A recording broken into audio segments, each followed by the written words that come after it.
Hello नमस्कार दोस्तों, स्वागत है आप लोगों का सिविल्स एजुकेशन पीसीएस में। साइंस और टेक्नोलॉजी ये जो सब्जेक्ट है ये पेपर 3 का सब्जेक्ट है मेंस के लिए, ठीक है। तो ये साइंस एंड टेक्नोलॉजी का हम लोग यहाँ पे टॉपिक पढ़ेंगे, बेसिकली साइंस का है। तो डे 2 में ये टॉपिक रहेगा। इस टॉपिक का नाम है एएमआर, जैसा आपको दिख रहा है, एंटी माइक्रोबियल रेजिस्टेंस। बहुत बहुत ही इंपॉर्टेंट टॉपिक है पीसीएस मेंस के लिए। 2024 वाले हों या फिर 2025 वाले हों, कोई दिक्कत नहीं है, सभी को पढ़ना है।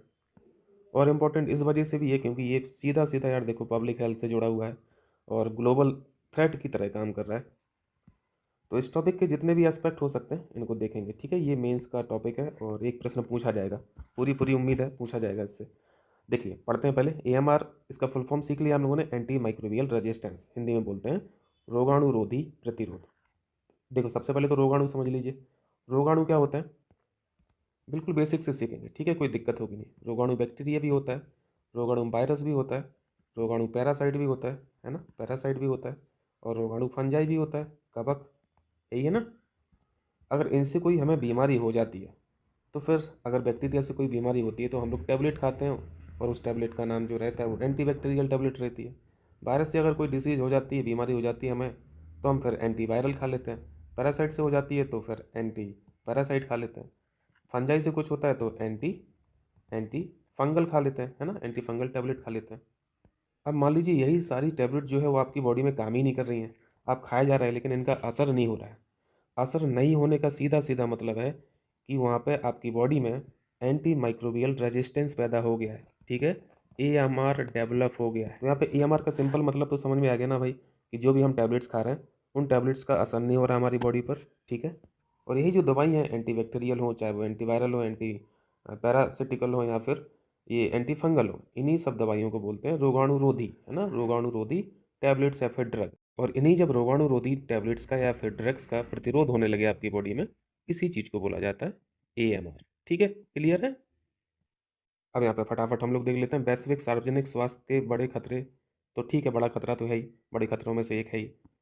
सीधे तौर पर अगर देखा जाए तो 10 लाख मौतों से अधिक, मतलब एवरी ईयर, सोचिए कितना मतलब डरावना यहाँ डेटा है। प्रतिवर्ष 10 लाख से ज़्यादा मौतें एएमआर से हो रही हैं, जबकि ये कोई डिसीज नहीं है ना, जबकि ये कोई बीमारी नहीं है। लेकिन आपका शरीर अगर बीमार है तो उस बीमारी को एएमआर जरूर लॉन्ग लास्टिंग कर दे रहा है ना, लॉन्ग लास्टिंग कर दे रहा है, क्योंकि आप जो ट्रीटमेंट ले रहे हैं, दवा ले रहे हैं, ड्रग्स ले रहे हैं, वो असर ही नहीं कर रही हैं, तो आप पड़े हैं फिर बिस्तर पर।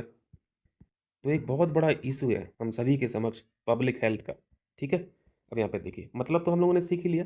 जब बैक्टीरिया उन दवाओं के प्रभावों का प्रतिरोध करने लगते हैं जो दवाएं कभी ऐसे बैक्टीरियाओं को नष्ट कर देती थीं या फिर उनके विकास को रोकती थी, ये बैक्टीरिया के पक्ष में है। ऐसे ही आप फंगल के बारे में भी यही लाइनें जोड़ लीजिए, ऐसे ही आप पैरासाइट में जोड़ लीजिए, और ऐसे ही आप फंजाई में जोड़ लीजिए, ये सॉरी वायरल में जोड़ लीजिए, ठीक है।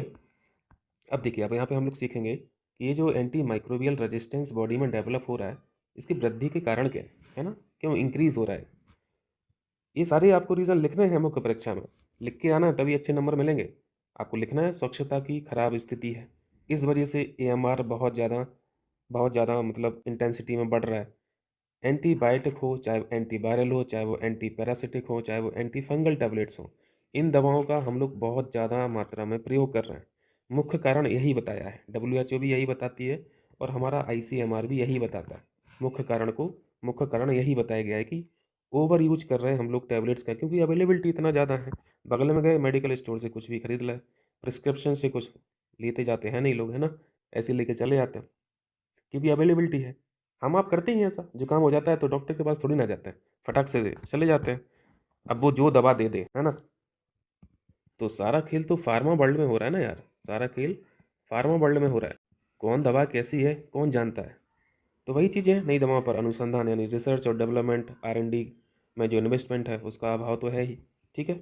और क्या कारण है यहाँ पर देखिए, मैं उसको बाद में डिस्कस करता हूँ, जो एक दो पॉइंट छूट रहे हैं। संचारी रोगों का प्रसार भी बहुत ज़्यादा है ना। अत्यधिक बोझ से दबी हमारी सार्वजनिक स्वास्थ्य प्रणाली भी है। सरकारी अस्पतालों की बात करें या फिर क्लिनिक की बात करें तो यहाँ पे तो खासतौर से सैनिटेशन संबंधी जो कमियां हैं वो तो हम लोग को दिखाई देती हैं, है ना, रंगी रहती हैं दीवारें। डॉक्टरों के द्वारा ज़रूरत से ज़्यादा दवाएं लिखना, उसको फिर मरीज उसको इनटेक करता है।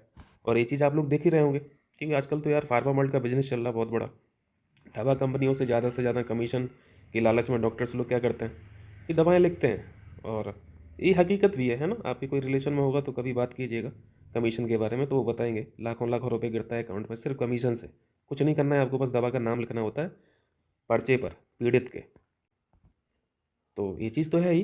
अब सभी डॉक्टर नहीं करते होंगे, बट ये सामने आई है समस्या तो बिल्कुल चल रहा है। और ये चीज़ आप भी सफ़र किए होंगे, हम भी सफ़र करते हैं। और 200 की दवा अगर 800 में आ रही है तो फिर दिक्कत है ना। और एक रीज़न हम लोगों ने डिस्कस कर ही लिया, ईजी एक्सेस है ना, मेडिकल स्टोर। बिना प्रिस्क्रिप्शन के हम लोग दवा ले लेते हैं, और प्रिस्क्रिप्शन लेते हैं तो फिर डॉक्टर भर देता है, दवाओं के नाम लिख देता है, फिर सारी खरीदो। तो यहाँ तो पीड़ित जो है वो तो दोनों तरीके से यहाँ पे मर रहा है। तो यही सारे आपको रीज़न डालने हैं, ठीक है, कि ईएमआर में बढ़ोतरी क्यों हो रही है, वृद्धि क्यों हो रही है। सर्विलांस की समस्या है, निगरानी बहुत ज़्यादा थोड़ी ना है ना। कितना मेडिकल स्टोर पे कौन कौन सी दवा बिक रही है, सब पे सर्विलांस होने लगेगा तो हो गया। फिर एक पीड़ित को दवा कंपनी से मतलब तो खैर रहता नहीं है। वो बस ये चाहता है कि जो दवा हम मेडिकल स्टोर से ले लें वो काम कर जाए, बस। वो गड़ती गड़ती है नहीं। जागरूकता में कमी, ठीक है, ये तो हमेशा रहता ही है। कितने लोग जानते हैं ईएमआर के बारे में, और कंपनी फार्मा वर्ल्ड ये सब जो चल रहा है। तो एक पॉइंट आपको अवेयरनेस का भी डाल देना है, ठीक है।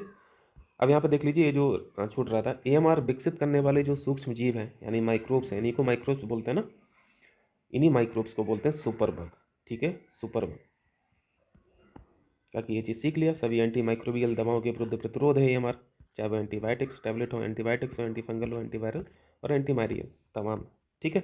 अब यहाँ पे देखते हैं हम लोग इसके अफेक्ट जो हैं क्या है, प्रभाव क्या पड़ रहे हैं।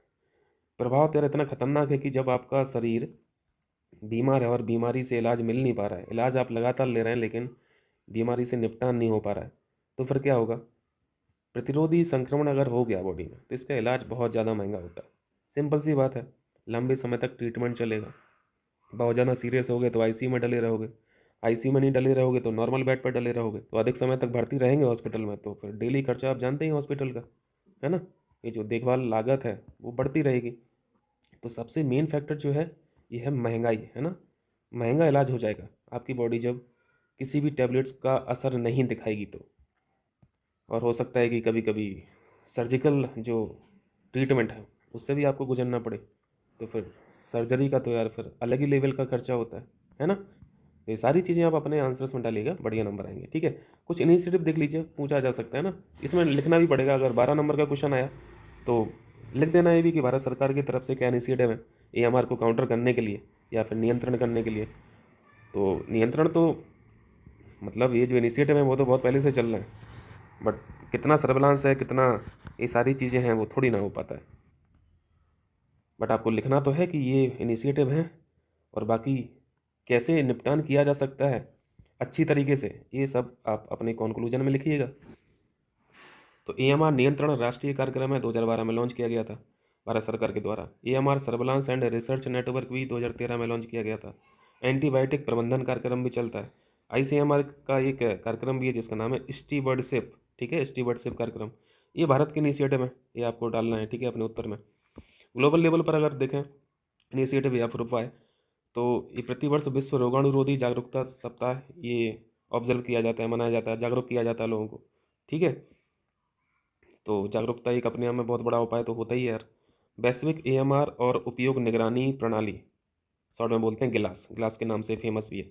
डब्ल्यूएचओ का प्रोग्राम है गिलास, तो इसको भी आप डाल देना वैश्विक उपाय में। ग्लोबल एएमआर फुल फॉर्म देख लीजिए, global AMR and use surveillance system. Clear है। तो ये टॉपिक था हमारा एएमआर का, और होपफुली ये क्वेश्चन पूछा जाएगा, तो इसको बढ़िया से तैयार कर लीजिएगा, ठीक है। ये डे 2 का टॉपिक था। डे 3 में मिलते हैं फिर नेक्स्ट टॉपिक के साथ। तो जितने भी टॉपिक मैं कराऊंगा पीसीएस मेंस के लिए, तो मैं कोशिश करूंगा कि डायनामिक टॉपिक भी रहें साथ में। जैसे ये टॉपिक डायनामिक है, स्टैटिक नहीं है, ठीक है। करंट बेस्ड क्वेश्चन भी पूछे जाते हैं तो बहुत इंपॉर्टेंट है, और ख़ासतौर से जब ग्लोबल पब्लिक हेल्थ की बात हो तब तो और इम्पोर्टेंट है। ठीक है भैया, मिलते हैं फिर नेक्स्ट डे में, डे 3 में मिलते हैं नए टॉपिक के साथ। Thank you.